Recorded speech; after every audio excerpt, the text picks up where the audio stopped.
What's up? What's up? It is Wednesday. Today is also open house from 5:30 to 7 p.m. So make sure to bring parents in. I'll have the classroom with some displays of the things that we've done throughout the year. You'll walk your parents through, show them what you know. Okay, let's keep it pushing, where are we at? Boom. So here we are, entry activity number 43. Let me move myself out the way. I'll go over here and do the work. So pause the screen and then make this happen. Do not, and I repeat, do not just push ahead in this video. Make sure to answer all of the questions here, right? Answer all of the questions and then unpause the video. This is like a mini quiz for yourself. Hold on, let me see if I can. Okay, cool. I got the bottom fixed. Sorry, because the bottom was kind of weird with the chemical formula here. All right, so again, pause the video and then make that happen. So what element has an atomic number of 26? Hopefully you looked at the periodic table. What element is it? Y'all tell me. Leave it in the comments. What element is it?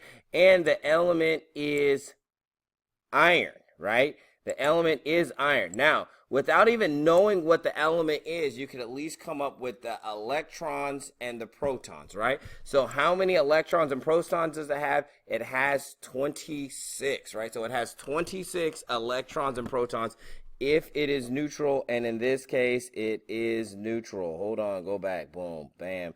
Let me get this pen out, right, bam.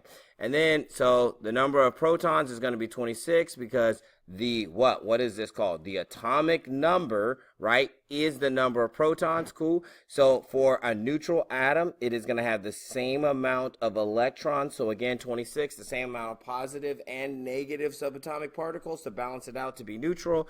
And then as far as neutrons goes, we have to do the subtraction. So go ahead and 55.84 minus 26, right? And what is that going to be? Which, Mr. Farr, let me think. Off the top of my head, it seems like it should be, because it should be 30, I believe.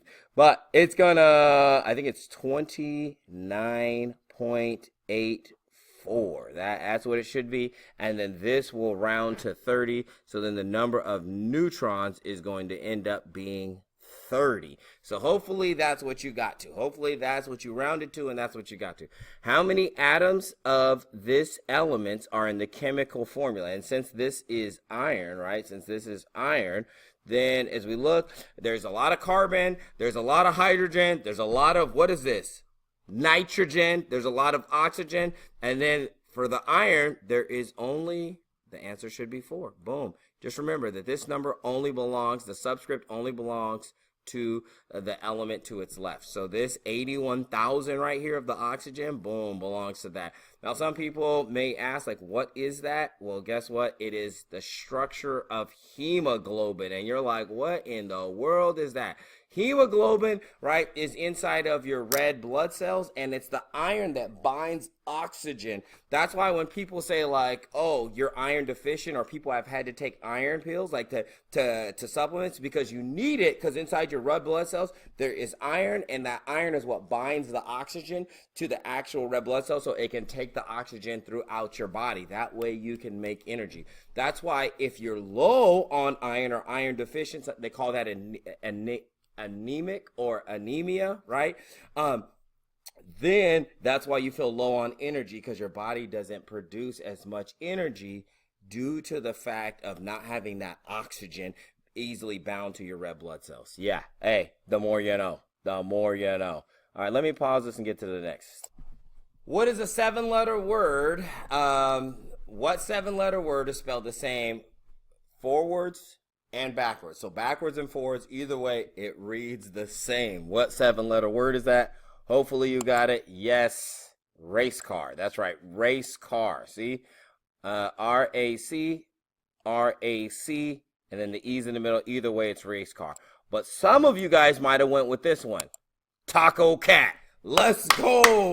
Either way, it's a taco cat. Okay, on to the last thing. There's not much more. We talked about all of these things yesterday, so make sure that you get this turned in right here. And if you want any more information on that, we went over that yesterday. And then down there also is that ed puzzle for some of the people in fifth period. It was not working. Don't trip out. There will be time in class to work on it. This is all of what I'm teaching for today. The rest of it is to finish this assignment. It is due today to finish that assignment down there, the crash course chemistry, and then the ed puzzle for that. And then the last thing is to study your flashcards and get ready for this test. So that is it for today. All right, y'all. Have a wonderful day. Peace.